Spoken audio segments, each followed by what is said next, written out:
Разговарям с Изабела Шопова за книгата И на юг от разума. Книгата е определена като пътепис, но дали наистина е така?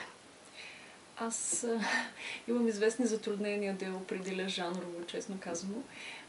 От моя гледна точка книгата е нещо като пъзел или мозайка, събрани различни елементи, аспекти на портрета на Антарктида. В нея има включени статии с фактологично съдържание, като енциклопедична информация.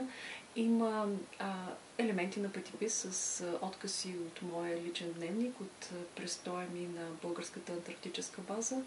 Има също така различни разкази за исторически личности, събития, разказани с малко хумор, срещи с някои от обитателите на континента, например местните пингвини. Пингвинът Гошо е един от главните герои на повествованието. Включила съм дори готварски рецепти на интересни комбинации на продукти, с каквито експериментирахме на базата по време на престоя ми там. Така че, честно казано, ми е трудно да я определя като пътепис. Но може би това е най-близкото до... Зависи от дефиницията за пътепис. Пътеписът, ако той е разказ за пътуване до някакво място, да.